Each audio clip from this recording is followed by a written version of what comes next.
I'm about to get these two out. They've been sitting in here since Friday night. So I'm going to go have fun with them because you guys seen in the cold start. We got more snow. Now we probably got a total of 7 inches on the ground, maybe even more than that. And I never really played with them in this deep of snow because we haven't had this deep of snow since like 2021 and 2 winter season and 2020 and 21. So red is right there. We put it there last night with my dad's 08 Navigator when it started snowing because we were going to tow it, but it got dark quick and the roads got crappy way too quick. So we just towed it where it was facing. That way, it took a while to get out of that spot. So, but it came out. But yeah, it's ready to go to the shop because we got a turbo for it yesterday for $300. So, kind of hope my dad don't want to hook the plow up right away because we need to, since it hasn't been ran and driven since March, you need to make sure nothing else is wrong with it. So I know the brakes aren't stuck because I hit the brake and let off and it was actually still kind of rolling. So in the snow, that is. So I think the brake calipers are perfectly fine. Front ones were changed, but you know how this truck is with brake calipers when it sits. Got all the snow brushed off this morning. We got like another 3 inches, like I said, in the Navigator cold start. That thing's running like a champ too. I put a lot of miles on it this week. 4-wheel drive, it's in 4-wheel drive now, but it just hammers right through this snow. Even in 2-wheel drive, it probably would have done fine. But that thing's a beast. I hate beating on this thing anymore because my Jeep is a less nicer of a vehicle, and this thing still doesn't have rust on the frame. All that salt and shit, and it's just nasty. Yeah, so when the Jeep's fixed, I'm going to park this because the rockers are already rusted. I don't want anything to happen to the frame. I want to try to keep this thing out of the salt driving as much as I can and just keep the Jeep and beat it around because that thing's in worse shape than this. So I just need to put her all back together, the Jeep. You can see how deep the snow is. Yeah, about 8, 9, 10 inches total. So, but yeah, this thing's running good. I just want to hop in the Jeep when it's fixed and just beat it around in the winter time because you guys know it's a lot more rusty than this. So the Jeep's perfect for winter, and it gets better fuel mileage than this. This is averaging 12.5. So, but it's running great though. So hopefully before we get more snow, which won't be for a while, the Jeep will be going and this thing can be parked. Because you guys know, this thing still runs and drives good. It's just got problems that it needs taken care of. The back brakes, I still haven't changed them yet, but I got everything. And I want to do the timing guides eventually. That's going to be a big job because it makes a little noise at idle. And I don't want it to get worse because these are interference engines. So, yeah. And it's got 220,000 miles. So, yeah, it's time. And, of course, back brakes. Front tires need change soon. The back ones are still okay. I think the front brakes are still good. It's got a few noises here and there in the front when I'm driving. But nothing big, but I don't want it to get worse. And, of course, the biggest thing, the heater core. Because I bet you it lost quite a bit of coolant me driving it as much as I did. But other than that, it's doing good.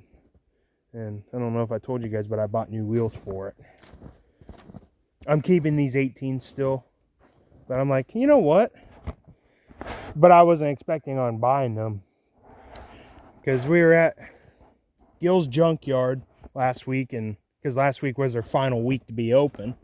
And then the guy that works at the front desk, he's like, you want a set of wheels from a 2013 Expedition? They're 20-inch wheels. I don't have them here right now, but they're freaking kick ass. And I said, yeah, how much? He said, $100 for all four. I said, there was no tires. but the wheels for $100. I said, I got to get them. And I just decided I'm going to put them on this. Yeah, I have to get tires. But hell, if I get another Navigator or something, these 18 Bronco wheels can go right on there with. I don't know if the 20s will work with these spacers or not, but we'll see. I'm excited to put them on, but it's not going to be for quite a while because, you know, wintertime everybody's broke. It seems like more in the wintertime, but yep.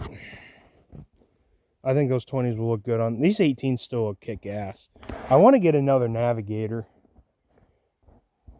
Maybe. I don't really need a winter beater because I'm going to be beating around my Jeep. But I'd like to get another 03 or 04. I've even thought about if there was an 06 or something that, because those are the 3-valve. Those motors are no good. My dad's is still running. He's gonna drive that thing until the motor dies, and then he's probably gonna scrap it and find another beater. But his is still running okay. It's not running good. It's running okay. So, but that thing does just as good through the snow as this. So, probably would be a waste of time putting those on my dad's Navigator, since his is in worse shape than this one. As the motor has a dead hole somewhere, I'm pretty sure. And it was just a $450 2008 Navigator that was supposed to have a bad engine, and it obviously is not bad yet because it hasn't lost oil pressure once. It's been on road trips and everything, but my dad's just gonna drive it until it quits running, and then he's gonna scrap it out. And I mean, yeah, he could put another motor in it, but it being in pretty bad shape, it's probably not worth it. But hey, it's still a really good vehicle, considering what was supposed to have been wrong with it. And the amount of miles. It's got 257,000 miles. My dad's been driving the hell out of it. He drives it everywhere. So, that's his winter beater. I mean, that's his everyday beater vehicle. He even drives it a lot in the summer. So, but yeah, that thing's doing good. I just don't want it to get all completely Swiss cheese. You know, like other Navigators that probably have became like that. But yeah, this is a good vehicle. It's just time to get all the stuff I bought for the Jeep, fix it up, and have one vehicle with a lot of things fixed, going good, and then I can give that thing a rest for quite a while and start working on it a little bit at a time. I kind of do that with all my vehicles. So yep, wish my 99 Suburban was fixed, but it takes time and money. I mean, I thought about if I get that thing going real good, which one day I will. There it is, all sad with 3 flat tires. I can, and there's the Jeep right next to it in the LSC. But I'm thinking I can get her going good, get everything fixed, and POR the frame, because the frame is still very solid on it. But I can definitely POR it. I could buy a snow plow and bracket for it, because my dad used to plow with this thing a long time ago. So yeah, the body's kind of rough. I mean, it's not terrible, but this thing's not in that good a shape. I mean, it's got its paint issues, and honestly, this would probably be a good plow vehicle for me. But that, I mean, I would still keep it washed, because yep, and you know, it's got rust. That's the worst spot on this. It's got rot right there, but the frame is just really solid on this. So I would not mind putting a plow in this. So it needs a lot of work, but I even told my dad, I said, with everything breaking down, because now the blue truck's broken, it's got a hole in the transmission for some reason. Don't know how it got there, but So that truck's out of commission. Red's not fixed yet, but we've been plowing with the Kubota and the skid loader, so at least we got 2 more plow machines. So I think I'm just gonna get this thing going good, get good wheels and tires on it, and I think I'll get a snowplow for it and put it to work. Just got to fix a 4-wheel drive. So, because it's never worked right when my dad even owned it. But yeah, I think this would make the perfect plow vehicle, because it was a beast through the snow when my dad used to daily drive it. So I think it'd be good to snowplow with it again. So considering it's not in the greatest shape, the paint's kind of bad and all that shit. But yeah, well, I'll have to think about it, because it's not going to happen this year. This thing is definitely going to get fixed this year. Hoping I can get it fixed. I might start working on it today. Yeah, got so much snow on it.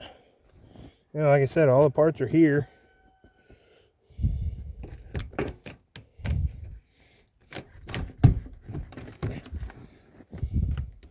I just gotta, the HVAC box is ready to go in, as you can see. Just gotta get her in there, get all the bolts in, and get all that tightened, and then put the whole dash back in.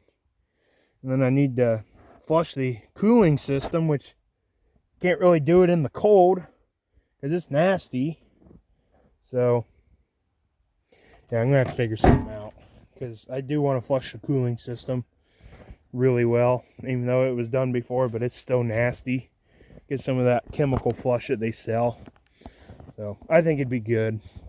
Definitely flush the engine block out first with a hose and stuff, and then put coolant in it, and the coolant chemical flush, and get that cooling system nice and clean so we don't have any more heater core issues. So yep, the Suburban, it needs all front end work. It needs wheels and tires, because those wheels are ugly as hell. I want to get some aluminum wheels for it. Actually, those probably are aluminum, but get better looking ones. And it does run good. Oh yeah, and it's got a transmission issue. I forgot. It shifts in the. It just shifts way too soon, and then it just chokes itself. So I don't know whether that's caused by solenoid or something. But if you manually do it, it's just fine. So put some updated taillights and headlights in it. Get some cool ones. Yeah, this video is just an update video of things that are eventually going to happen, but that's my biggest priority right now. That and my black truck are the biggest priorities to get fixed. I'm not going to drive the black truck in the salty shit. I know that sounds stupid, but that truck's actually nice. It doesn't have much cab corner rust, and it doesn't hardly have any rocker rust. So keep that truck as clean as I can. So Old Blue it's gonna need a lot of work. I'm gonna end up having to get a cab for it, because that one's just not repairable. It's dented, rust everywhere, the floors are gone. It's just better getting a new cab. So, but I could always put a snowplow on that truck too, but I could also just drive it the way it is, you know, because that truck used to get plowed with as well. So I could always put a plow on that one, but I think I'd rather put it on my Suburban, because it's a bigger vehicle and it's easy to start in the cold. You don't have to sit there and let it warm up for 20 minutes. I mean, the IDIs, once they get running, they're not bad. You just need something that starts up quick, you know. So, because you know how you 7.3 IDI owners can relate to what I'm talking about. You don't even have to put it into words. You can, I mean, that's how those trucks are. They just don't like cold. But that's just how they are. So, and yeah, the Suburban is a gas hog, but it's got a big fuel tank in it.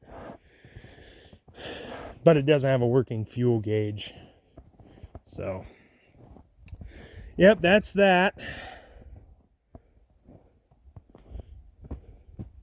I'm going to upload some other videos before I post this one.